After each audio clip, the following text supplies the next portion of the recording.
So hello ಮಕ್ಕಳೇ, ನೋಡಿ application of integrals ಎರಡೇ ಮೇನ್ ಇಂಪಾರ್ಟೆಂಟ್ ಫಾರ್ಮುಲಾಸ್ ಇದ್ದಾವೆ. So root over integration of root over a square plus X square into d x equals to x by two a square. ಇದನ್ನು ಹೇಗಿದೆ ಹಾಗೆ ಅಲ್ಲೇ print ಮಾಡಬೇಕು, copy paste ಮಾಡಿ. ಆಮೇಲೆ A square by two ಇದು definite integration. ಮತ್ತು integration ಅಂತ ಹೇಳಿ ಒಂದು ಚಾಪ್ಟರ್ ಇದೆಯಲ್ಲ, ಸೆಕೆಂಡ್ ಪಿ ಯು ಸಿ ಸೆಕೆಂಡ್ನ ಪಿ ಯು ಸಿ ಸೆಕೆಂಡ್ ಪಾರ್ಟ್ನಲ್ಲಿ ಫಸ್ಟ್ ಚಾಪ್ಟರ್, ಅದರೊಳಗೆ ಇದೆಲ್ಲ ಫಾರ್ಮುಲಾಸ್ ಬಂದೇ ಬರುತ್ತೆ. ಇವೆರಡು formulas A square minus A plus X square minus X ಸ್ಕ್ವೇರ್ನಲ್ಲಿ ಏನು ಡಿಫ್ರೆನ್ಸ್ ಅಂತ ಹೇಳಿದರೆ, ಇಲ್ಲಿ ಒಂದು ಡಿಫ್ರೆನ್ಸ್ ಬರುತ್ತೆ, ಆಮೇಲೆ ಇದೊಂದು ಡಿಫ್ರೆನ್ಸ್ ಬರುತ್ತೆ.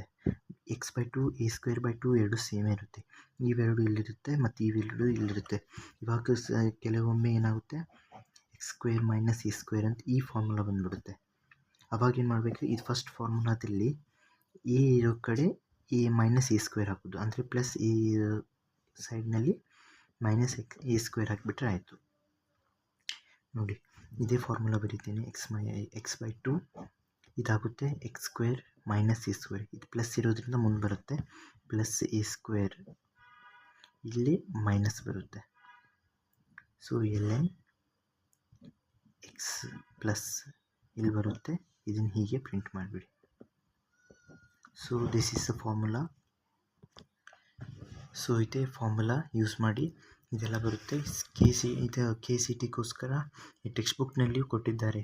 ಇದೆ ನೋಡಿ, A square minus X square minus A square, X square minus A square, ಮತ್ತು A square minus X square, A square minus X square, ಮತ್ತು ಇದೇ ಫಾರ್ಮುಲಾ. ಸೊ ನೋಡಿ, ಇದನ್ನು ಕಂಪಲ್ಸರಿ ಓದಿ ಬರ್ರಿ, ಇದು ಭಾಳ ಇಂಪಾರ್ಟೆಂಟ್. ಇಲ್ಲಿ ಮೈನಸ್ ಇದ್ದಾಗ ಮೈನಸ್ ಅಷ್ಟೇ ಎಕ್ಸ್ಚೇಂಜ್ ಮಾಡಬೇಕಾಗುತ್ತೆ. ಇವೆರಡು ಫಾರ್ಮುಲಾ ಮರ್ಜ್ ಮಾಡಿ ಓದ್ಬೋದು. ಮೈನಸ್ ಎಕ್ಸ್ ಸ್ಕ್ವೇರ್ ಅಷ್ಟೇ, ಮೈನಸ್ ಎ ಸ್ಕ್ವೇರ್ ಬರೆದ್ರೆ ಅಷ್ಟೇ ಸಾಕು, ಇದನ್ನು ಬೈಟ್ ಮಾಡಬೇಕಾಗುತ್ತೆ.